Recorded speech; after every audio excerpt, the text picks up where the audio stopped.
Hoje, em nome de Jesus, nós temos um tempo a passar aqui com o nosso texto. Deus me levou esta semana a meditar e procurar crescer em cima de um texto clássico. Ele é clássico por si mesmo, ele é clássico pelo uso contínuo, pelo uso intenso, pelo vasto uso que ao longo de séculos a igreja faz.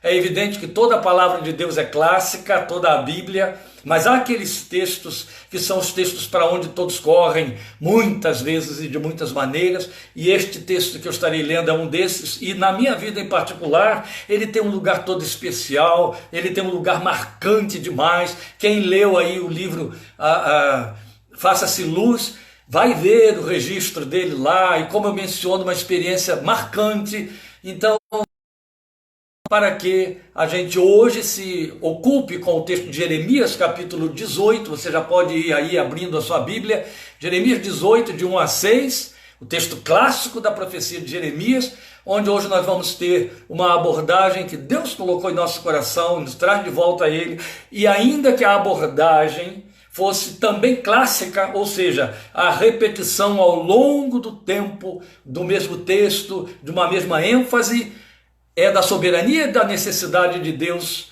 porque contempla as necessidades da nossa fé, nos levar a Ele reiteradas vezes para fazermos uma revisão da nossa confissão, do nosso pensamento, da nossa vida devocional.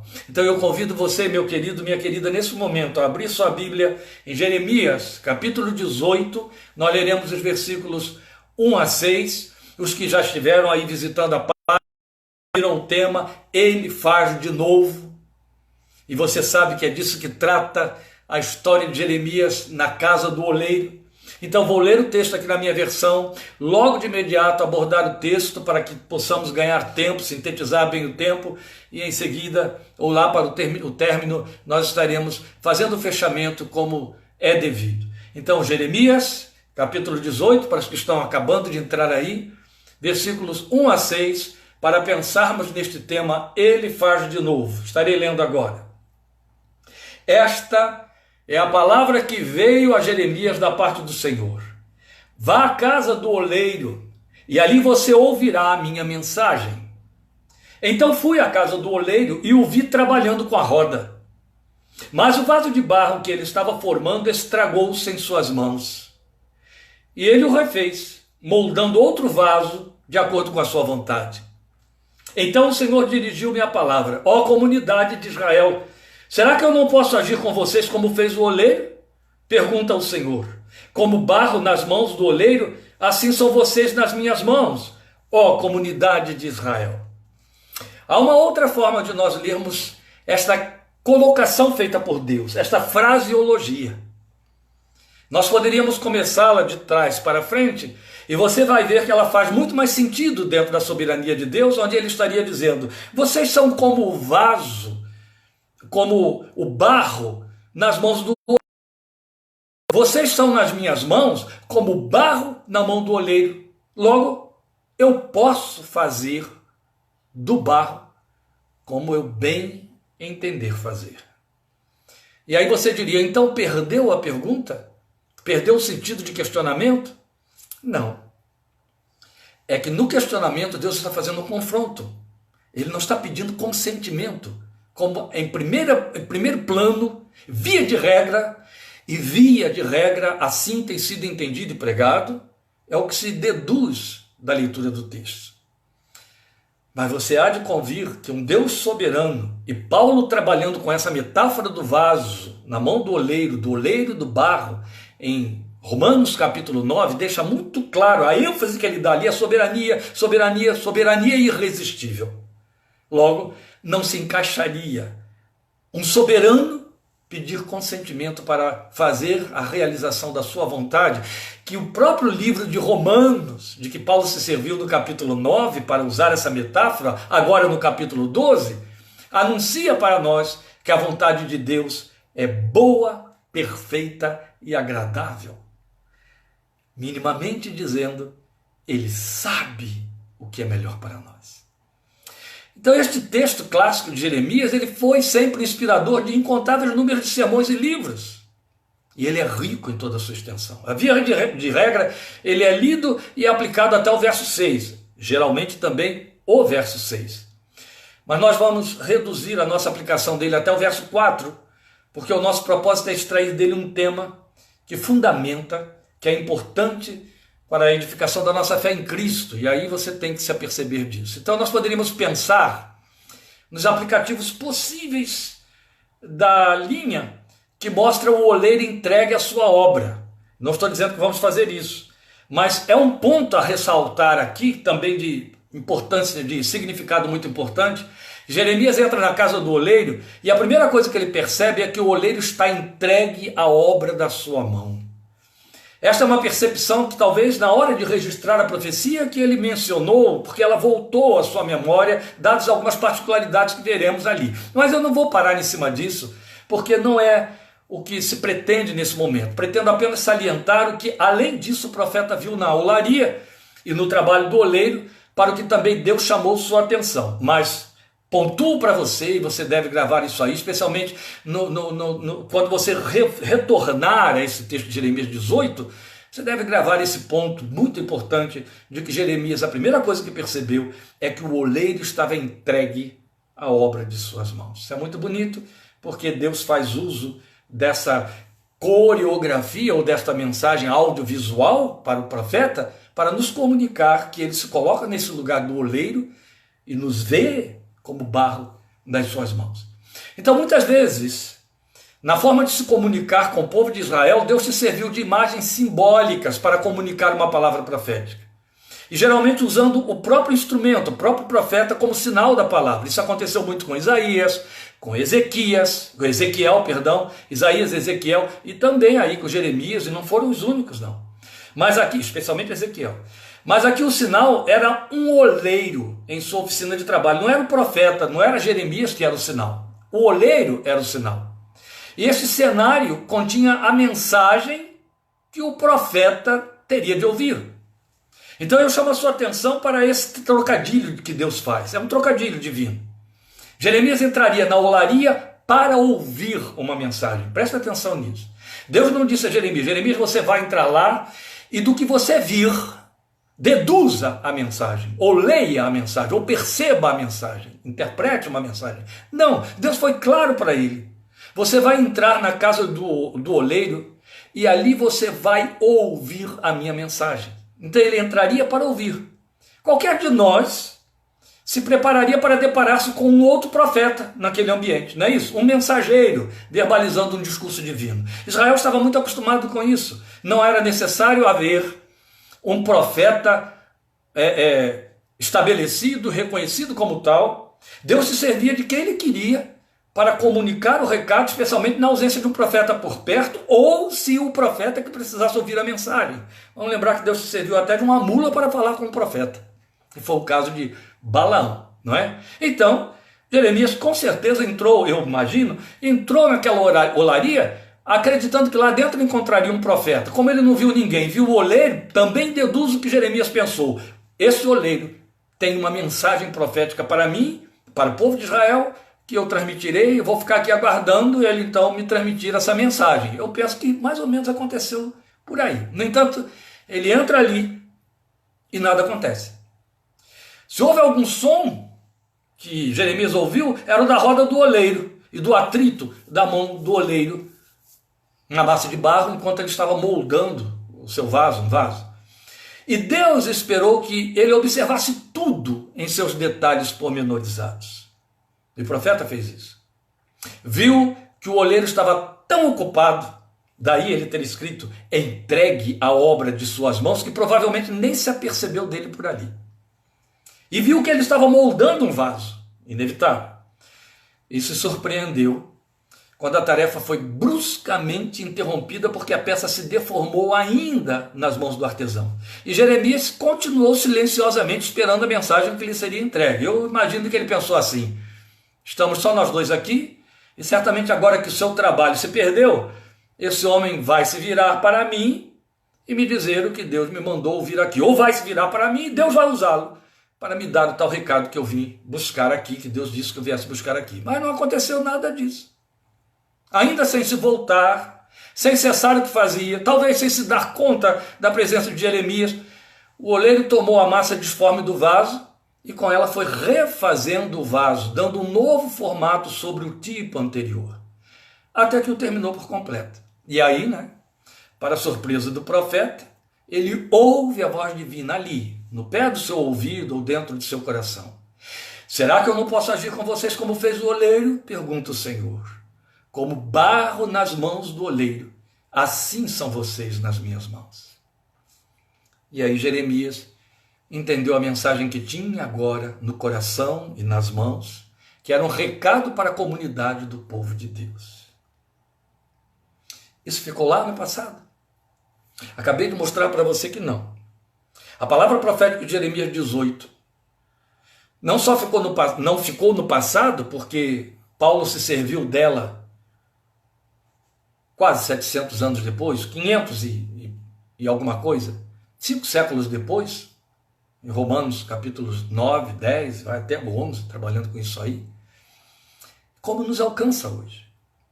A questão é perguntar se nós temos entendido essa mensagem hoje. Porque o povo de Deus continua sendo barro nas suas mãos, desde o dia em que ele formou Adão do barro da terra. O fato de nos tornarmos filhos de Deus pela fé em Jesus não mudou a nossa estrutura, entende?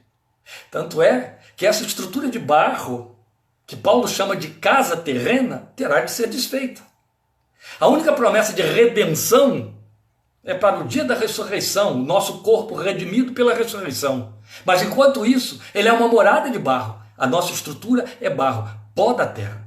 Somos feitos de barro. A Bíblia dá ênfase a isto.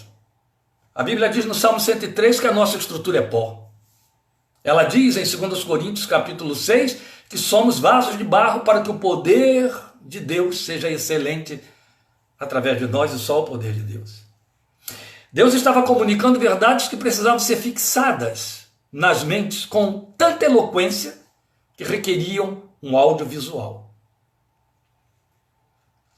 Eu creio que Deus estava dando a Jeremias não só o impacto pelo audiovisual, quanto recursos para que ele se servisse disso para chamar a atenção do povo. Gente, eu fui à casa do oleiro e aconteceu tal coisa, e Deus que me disse que falaria comigo ali, me falou exatamente a partir de tal ponto.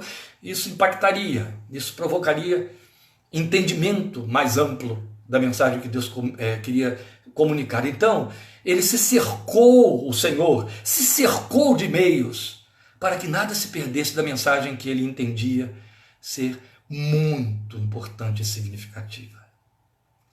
É evidente que eu e você, crentes, tementes a Deus, tementes à palavra de Deus, que cremos que ela é a revelação da sua vontade para nós, regra de fé e prática. Nós cremos nela, nós a lemos com atenção, nem sempre a observamos, e este é o ponto. Às vezes relevamos algumas coisas que são fundamentais, pertencem aos absolutos de Deus e são inegociáveis.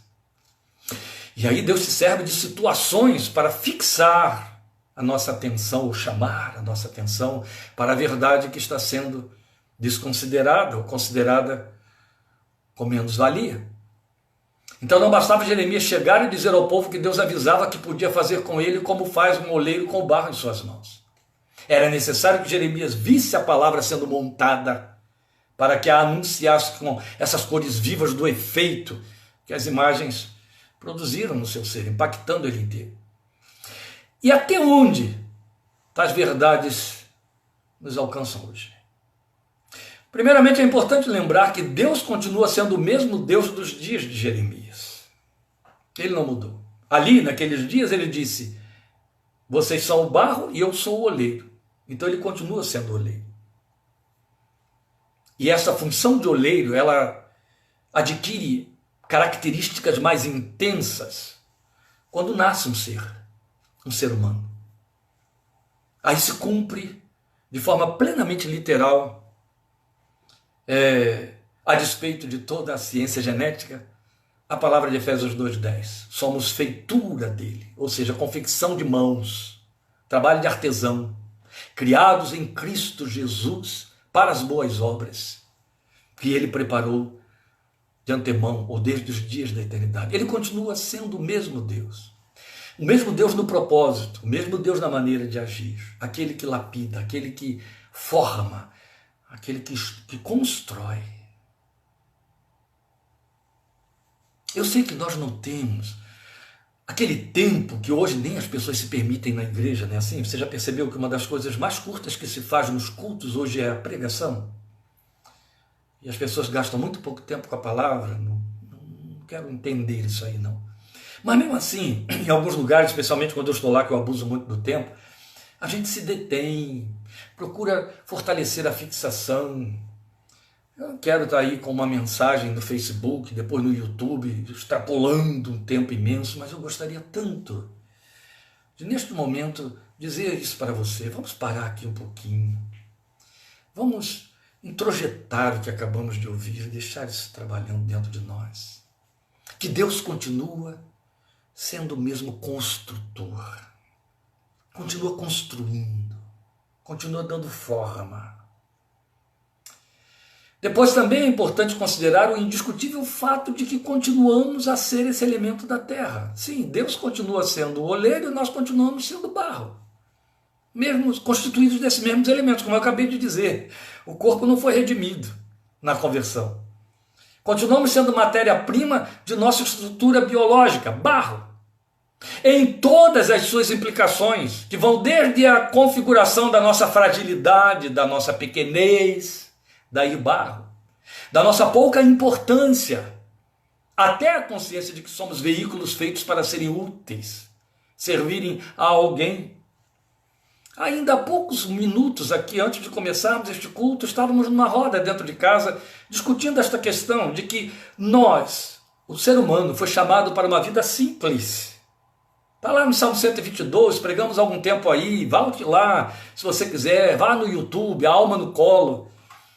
Não quero me envolver com coisas grandes demais para mim, disse o salmista. E quando diz respeito aos filhos de Deus, ao povo de Deus, esta simplicidade, ela tem de ser a coluna central da nossa existência. Quando você perde o lugar da simplicidade, quando você perde a consciência de que você é barro, você se atrapalha todo. A vida fica cara, pesada, estressante, desesperadora. Mas na simplicidade e na consciência dessa fragilidade, nós damos lugar ao poder de Deus, que a Bíblia diz que se aperfeiçoa na fraqueza. Entende? E quando nós nos conscientizamos de que somos barro, nós perdemos esse lugar de superioridade, de altivez, que nos traz um olhar acima dos demais, coisas que são vis, não são compatíveis, não acompanham a realidade da nova natureza, dos que nasceram de novo. Não é? De jeito nenhum. Ainda importa nos dar conta também de uma declaração divina que nos é pertinente, que nós somos barro aos seus olhos. Teríamos de ser barro aos nossos olhos, mas se não nos vemos como barro, ele continua nos vendo tais como somos. Barro, nós somos barro aos seus olhos e em suas mãos. Foi a declaração que ele apresentou a Jeremias para que Jeremias nos comunicasse. Vocês são barro nas minhas mãos. Eu sou como oleiro. Mesmo que nos esqueçamos disso vezes sem conta, o fato imutável é que nós estamos nas suas mãos, crente, cristão, crente em Jesus. Presta atenção nisso. Se eu disse a você, interiorize a primeira colocação aí, ele continua construindo. Interiorize agora esta segunda, que ela também é muito, muito importante. É o fato de que nós estamos em suas mãos, mesmo que não nos apercebamos. Esperneamos muitas vezes, queremos sacudir esse jugo, e Jesus chamou de seu jugo, de sobre os nossos ombros. Alguns se escondem num veredito humanista, recebemos o livre-arbítrio, para com isso pretenderem uma autossuficiência que no fim sempre se prova frustrante ou fatal. Está escrito. Há caminhos que ao homem parecem ser bons, mas o final deles é a morte. Mas o fato é que para nossa segurança, quer esperneemos ou não, somos barro em suas mãos. Enquanto Paulo não entendia isso, e então tentava dar forma à sua própria vida, ele ouviu a palavra que disse para ele: Saulo, Saulo, duro é contra ti, é para ti recalcitrar contra os aguilhões. Duro é para você ir na contramão do que eu pretendo. O aguilhão entra pela carne, dói, você se atrapalha. Foi isso que Deus disse a Saulo. O nosso famoso e honrado servo de Deus, Paulo de Tarso. Somos barro em suas mãos. Há ainda que avaliar o desdobramento dessa declaração, que ela foi feita pelo próprio Senhor, na forma dessa metáfora ampliada. Nós não somos apenas barro em suas mãos, mas tal como barro nas mãos do oleiro. Está entendendo? Lá na metáfora, Deus deu estas ênfases. Vocês são barro, vocês são barro nas minhas mãos, e tal como barro na mão do oleiro. Então, somos o barro nessa condição, tal como o barro que Jeremias viu na mão do oleiro. E é nesse particular que faz sentido Jeremias ter de entrar naquela olaria para entender a dimensão e o alcance desta palavra. O que Deus queria que Jeremias visse para nos comunicar. O que Deus queria que Jeremias visse para nos comunicar, e ele viu, é que o oleiro refazia o vaso a partir da sua deterioração. Foi isso que impactou Jeremias, que chamou a atenção de Jeremias, que Jeremias não teria percebido ou não entendido se apenas ouvisse falar. Porque o processo é a massa preparada para receber a forma final. Se estragou, joga-se fora, pega-se outra pelota e começa tudo de novo com outra pelota. Morei numa cidade no Rio de Janeiro, onde coincidentemente na minha rua havia mais de 10 olarias. Era uma rua de 1 quilômetro de extensão, e ali era um centro de olarias pequenas, olarias domésticas, mas que produziam muito. Eu visitei quase todas elas. Por causa dessa palavra apaixonante, perdão, de Jeremias 18, eu fui a quase todas elas. E assisti a esses trabalhos, dei uma de Jeremias lá dentro.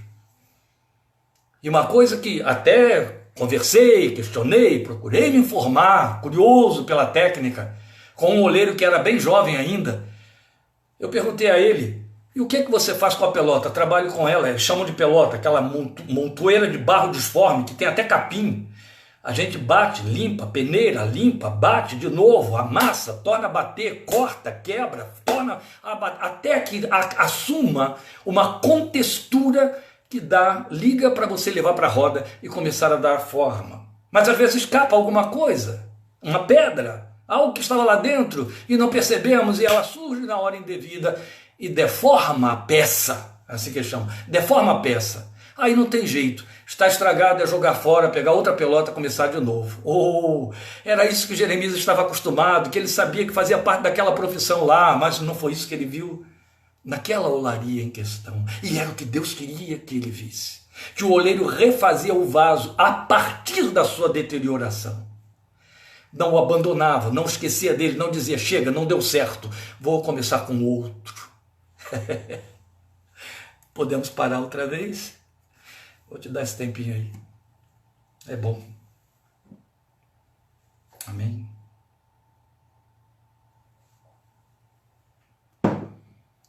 E este era o ponto em questão. Era só o que o Senhor pretendia que fosse visto. Esta é a razão porque estamos trazendo para esta meditação este tema também, que não é novo, não é novidade nenhuma. Ele faz de novo. Foi justamente o que impressionou o profeta. Se o vaso não tivesse se estragado e o oleiro assumir refazê-lo sem jogar fora a massa que já vinha sendo trabalhada, a visita à olaria não teria nenhuma mensagem para Jeremias, muito menos para nós. Algumas nuances importantes de sentido se desenham aqui para nós. O vaso, ainda que sendo trabalhado pelo oleiro ocupado com ele, seguro em suas mãos, porque ele disse que ele estava entregue à obra das suas mãos, ele se estragou. É evidente, ainda mais que Deus faz uso da alegoria para dizer: eu sou o oleiro, nem lá, e muito menos no terreno espiritual, no terreno da nossa existência, não foi o oleiro que se descuidou e o vaso se estragou. O texto diz que o vaso se estragou. E se isso era válido para um vaso inanimado, vasos de barro com alma, com anima, porque temos alma, temos vontade, muito mais depressa se estragam a partir de si mesmos. isso é indiscutível. Não é assim? O verbo usado originalmente também traduz se corrompeu. O que está escrito ali como se estragou, ele traduz com a mesma ênfase, com a mesma intensidade, se corrompeu. É evidente que a palavra é mais forte, a palavra é mais intensa, e aí os tradutores preferiram ficar com o verbo estragar. Mas você pode traduzir também por corrompeu-se ou arruinou-se. Se arruinou. Algumas traduções em outras línguas, em inglês, usam o verbo arruinar. O vaso se corrompeu. O vaso se arruinou nas mãos do oleiro. Isto nos diz respeito muito de perto. O fato de estarmos sendo formados no propósito divino não impede que percamos a forma, que nos estraguemos, que nos corrompamos, que nos arruinemos. Às vezes uma pequenina pedra na massa, como eu acabei de ilustrar aqui, quanto à informação que o jovem oleiro me passou lá em Itaboraí, no Rio de Janeiro. E toda a estrutura então se estraga. Foi assim com Davi. Ele era um grande e valioso vaso, mas se estragou várias vezes, não foi uma só. Entende? O vaso lá da olaria assistida por Jeremias se estragou uma única vez. Ou pelo menos, Jeremias viu que a obra ficou pronta a partir dali. Mas Davi foi um vaso que se estragou várias vezes. Foi assim com Jonas, profeta. Na verdade, meus queridos, viemos ao texto de Jeremias 18 por causa do livro do profeta Jonas. Porque estes dias, enquanto eu estava aqui procurando, esperando de Deus qual seria o tema para este domingo, eu estava me sentindo movido ao profeta Jonas, e ali há uma colocação que sempre me despertou muita atenção e interesse, o fato de que o livro abre mostrando que veio a palavra do Senhor a Jonas dizendo, vai à grande cidade de Nínive, e aí você conhece a história, sabe que Jonas reluta, Jonas enfrenta, confronta a vontade de Deus, se nega a cumprir, a ir para Nínive, procura ir o mais distante possível, aí há toda aquela tragédia no mar, por fim ele é submergido, jogado dentro do oceano, e o peixe o engole, depois ele é vomitado do lado de fora 3 dias depois. E aí quando você entra no capítulo que dá sequência a toda essa tragédia, lá está o primeiro versículo desse capítulo repetindo o primeiro versículo do livro. Veio a palavra do Senhor a Nínive dizendo, a Jonas dizendo, vai à grande cidade de Nínive e anuncia contra ela o seu pecado. Se você não tiver todos aqueles capítulos que contam a história da tragédia de Jonas, você vai perguntar, ora, Deus manteve a mesma mensagem, o mesmo propósito, a mesma missão com Jonas. O que aconteceu aqui pelo meio do caminho? Aí quando você vai para o meio do caminho, você descobre que aconteceu resistência. Olha aí o vaso se arruinando, ele criando um outro programa, saindo da direção de Deus, atrapalhando a vida de homens trabalhadores no mar que quase morreram por conta disso, perderam seus lucros, carga. Mas uma vez refeito o vaso, lá estava Deus retomando o propósito da missão e do ministério do profeta. Veio a palavra do Senhor a Jonas. Foi aí que eu disse, Senhor, o que o Senhor quer que eu trabalhe aqui em cima? E ele me trouxe para Jeremias 18. Foi isso. Foi assim com Pedro, apóstolo, você sabe bem. Foi assim com Tomé, que chegou a receber o título de incrédulo. É assim comigo e com você. Mas o que mais Jeremias ouviu? Que Deus nos comunicava fazer conosco como fez o oleiro. Eu sempre olhei esse texto aí, por isso que eu comecei tudo com esta referência, com esta ênfase. Sempre olhei com aquele constrangimento de pensar que o Deus soberano, aquele Deus de Romanos capítulo 9, onde Paulo diz isso, como que a coisa criada pode dizer ao que a fez, por que me fizeste assim? Não tem o oleiro direito sobre, da mesma massa, fazer um vaso para honra e outro para desonra? Isso está lá em Romanos 9, onde Paulo está salientando a soberania indiscutível de Deus. Então eu sempre olhei esse texto pensando nisso. Por que um Deus soberano estaria pedindo autorização para agir em nossas vidas como o oleiro fez? Isso chegava a me constranger, mas me confundia também. Porque é um paradoxo quanto à soberania divina. Até que eu me dei conta de que Deus não estava pedindo permissão ao barro para poder mudar a forma do vaso. Não. Primeiro que ele não disse que somos como o vaso na mão do oleiro. O Espírito Santo não deixou Jeremias cometer erro nenhum no grafar a mensagem. Ele disse que somos como o barro na mão do oleiro. O vaso é produto final. É o resultado da obra do oleiro no barro. O propósito desse trabalho. Logo, Deus estava apenas informando ao povo o seu jeito de agir. Entende? Se não houvesse o advérbio não, está lá no texto hebraico, lo, até poderíamos nos confundir, mas o advérbio entra ali para dar exatamente ênfase a este sentido. Seria como dizer em outras palavras, não se incomodem, não estranhem o que ocorre em suas vidas. Eu estou fazendo como o oleiro, quando torna a fazer outro vaso a partir do estrago do primeiro. Eu não poderia, é onde entra o advérbio. Este é o sentido. Eu não poderia. Deus está confrontando o povo, entende? Não está pedindo autorização. O soberano não pede autorização. Eu não poderia. Ora, vocês são barro em minhas mãos. Em outras palavras, é claro que eu posso. Na verdade, o que Deus está comunicando é exatamente isso. Se vocês se estragarem, eu começo tudo de novo.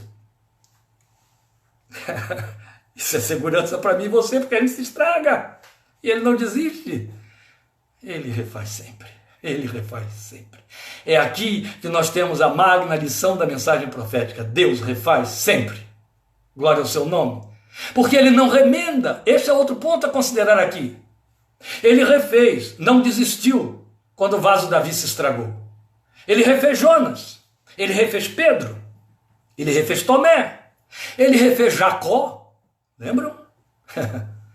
Às vezes o processo é doloroso, como foi para Jacó. De alto custo, como foi para Davi. Até mesmo constrangedor, como foi para Pedro. Mas o resultado é sempre o vaso na proporção pretendida por quem o fez. A gente não gosta muito dessas palavras ou desse palavreado que está na Bíblia. Provar, reprovar, provação. Mas o processo de aprovar é esse. Quando eu me reprovo, quer dizer, quando eu sou passível de enfrentar nova prova, Deus me leva a passar por nova prova até que possa me aprovar. Ou seja, não precisar provar mais. Este é o processo de refazer e de não desistir. Agora, sabedores desta verdade comunicada, o que nos cabe? Qual deve ser o nosso procedimento pela fé como povo, vaso, ou barro nas mãos do oleiro? Primeiro, começa por aí mesmo. Entender que neste barro de que nós somos formados, Deus constrói o vaso para cujo propósito nos chamou em Cristo.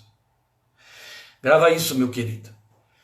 Deus constrói o vaso para o propósito com que ele nos chamou em Cristo. E aqui, vale muito lembrar que o vaso nunca é preenchido para si mesmo. Olha que muita gente vai se decepcionando com este evangelho quando ele é informado desta forma real. Sem as nossas fantasias, que são substratos de nossos desejos encobertos.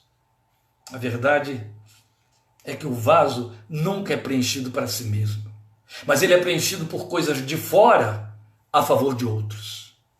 Nunca foi diferente. Estamos nessa temática aqui, olha, desde o início aí das nossas lives, quando falamos sobre Gênesis 12, 1 a 3, e Deus falando para Abraão, que seria o pai dos que creem, e Paulo em Romanos 4 dizendo, sigam nas pegadas da fé que teve Abraão. Em ti serão benditas todas as famílias da terra. Em nosso caso, preenchidos com a glória de Deus na face de Cristo, como Paulo ensinou em 2 Coríntios 4, 6. Vaso de barro, mas temos a excelência desse poder em vaso de barro, para que temos este tesouro em vaso de barro, para que a excelência do poder não seja nosso, mas de Deus. Está lá. Qual o tesouro? A glória de Deus iluminada na face de Cristo, colocado dentro dos vasos que somos nós. O vaso é preenchido de fora para dentro, para atender a outros. É isso. Vaso útil é o de barro.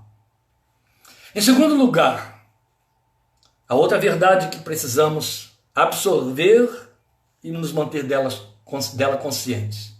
Nos estragamos muitas vezes pelo simples fato de sermos barro e não metal sólido ou rocha. A rocha é Cristo. Você é barro. Entende? Decorrente dessa fragilidade. Se não fosse essa fragilidade, Deus não teria te chamado. É o que está lá em 1 Coríntios capítulo 1, de 26 em diante, onde Paulo diz isso, que ele não chamou os poderosos. Ele não chamou os de nobre nascimento, ele não chamou os que são, ele não chamou os sábios deste século. Chamou a mim e a você. Vaso de barro. Cristo é a rocha. Mas eu e você nos estragamos pelo simples fato de sermos barro. Isso não é permissão para vivermos uma vida relapsa? Não.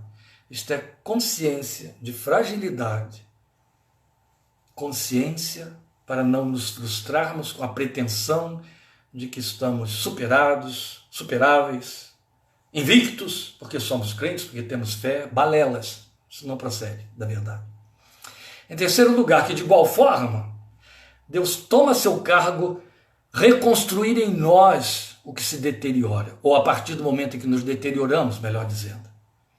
É um processo.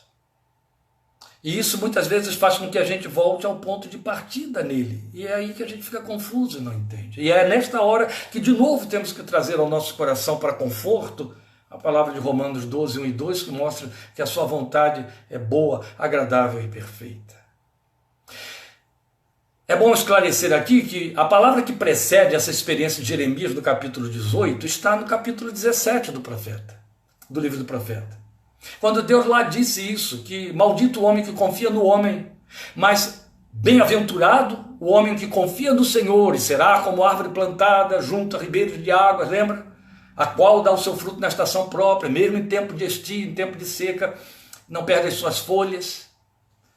Deus estava mostrando através de Jeremias e veio então trazer o reforço com a palavra profética que entra no capítulo 18 e segue a partir dali no próprio capítulo 18, que as coisas que ele cria, as coisas que ele faz nas nossas vidas, que às vezes nos surpreendem porque elas vão na contramão de nossos sonhos e expectativas, são refazer do oleiro trabalhando no barro. E porque contraria a nossa perspectiva de vaso, que acredita nos seus próprios conteúdos que ele próprio construiu, a gente se frustra e esperneia, não é? Há uma quarta coisa ainda que precisa estar na nossa consciência, extraída daí da palavra profética de Jeremias 18, que só Deus é o oleiro. E uma vez nas suas mãos, não nos cabe pretender arbitrar livremente a forma de nossa vida, mas aceitarmos com humildade, com temor, a palavra que ele usa nos posicionando e dizendo: mas quem é você, ó homem, para questionar a Deus? Acaso aquilo que é formado pode dizer ao que o formou, por que me fizeste assim? Via de regra, nós criamos um subterfúgio sobre esta palavra, pensando: não, mas eu não estou inconformado com o fato de que Deus me fez assim, é que a sociedade me fez assim, meus pais me fizeram assim, as circunstâncias estão me fazendo ser assim. A verdade é que precisamos depurar a nossa autoimagem via a fé que Deus nos traz, aceitando o fato de que o que somos e como somos está sendo obra de suas mãos.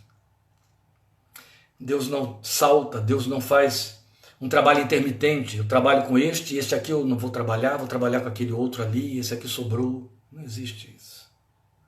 Ele afirmou e temos de crer nisso por amor à nossa paz e edificação. Tal como o vaso barro nas mãos do oleiro, assim são vocês nas minhas mãos. Eu sou o oleiro. Em quinto e último lugar, uma vez que ele refaz, sempre haverá a possibilidade de transformar o passado, de começar de novo e melhor. Você já se deparou com isso muitas vezes, não foi? Quantas vezes você, frustrado consigo mesmo, abatido, até envergonhado, ou então surpreendido por uma calamidade qualquer, você disse isso: se eu pudesse fazer tudo de novo, ou refazer tudo isso, se pudesse fazer de uma forma diferente. Esta é a palavra que nos alcança hoje.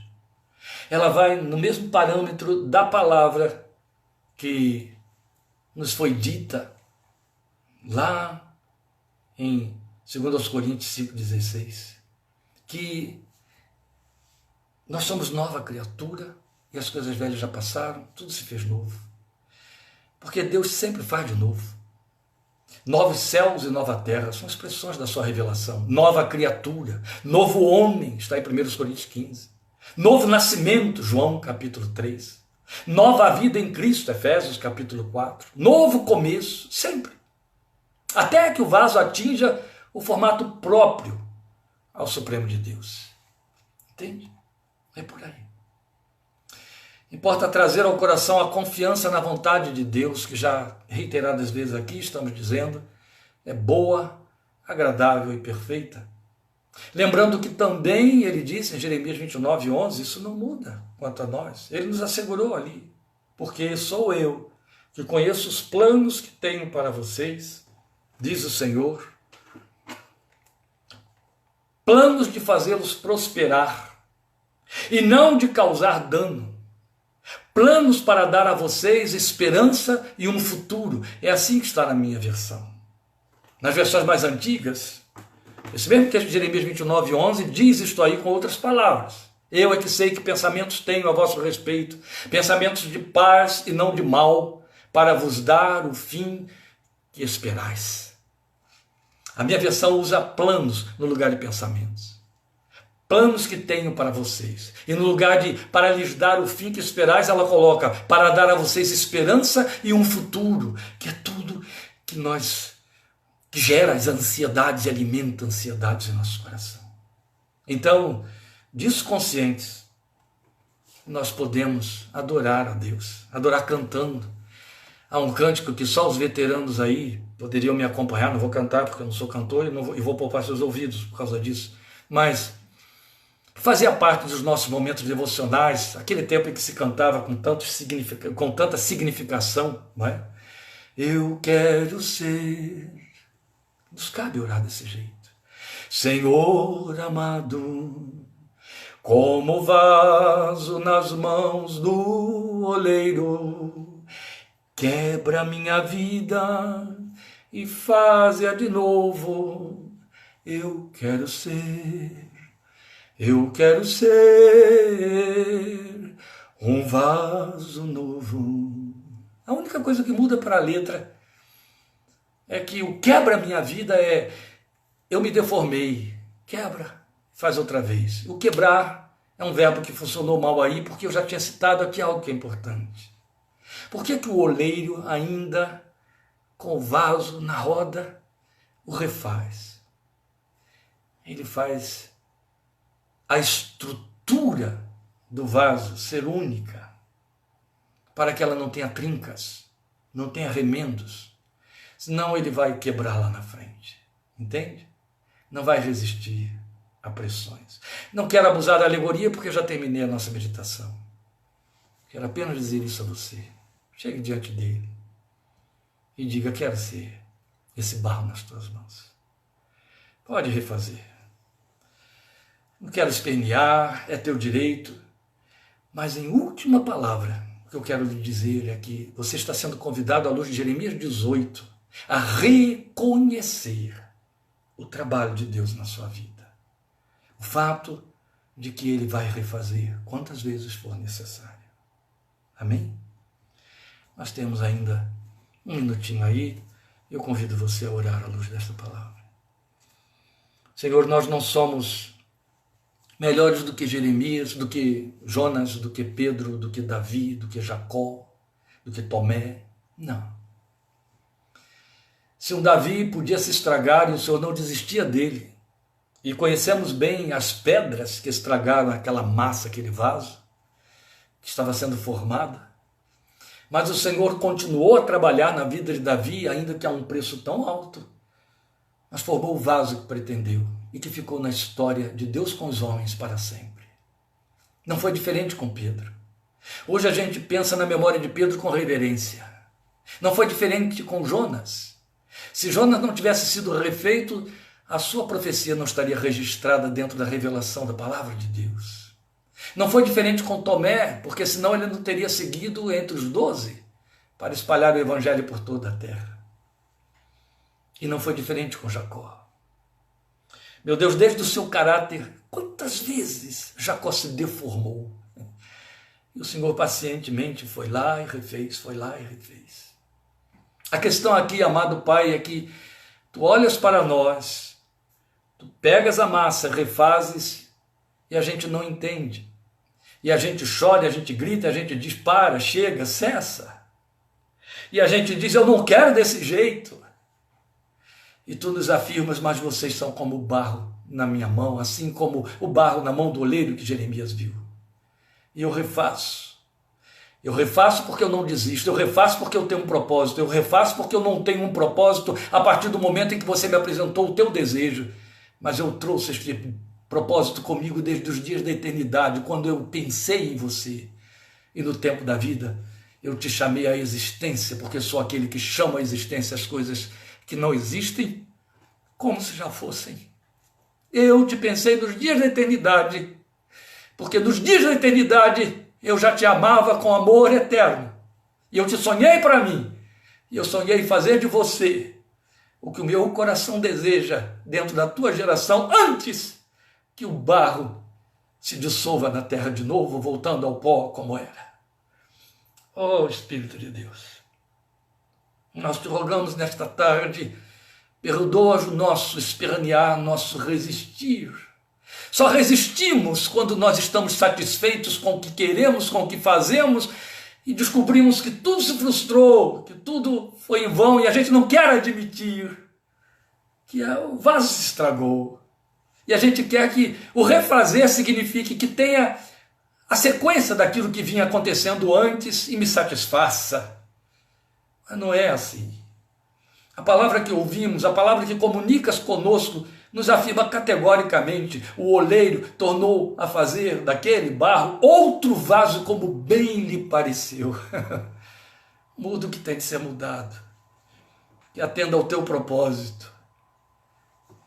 E o nosso, apenas se submeta a ele, porque a tua vontade, eterno Pai, é boa, agradável e perfeita, e se manifesta em nossas vidas por meio de teu santo Filho Jesus, em quem nos fizeste e nos chamaste para ser vasos em cujo interior colocas a glória do teu santo nome.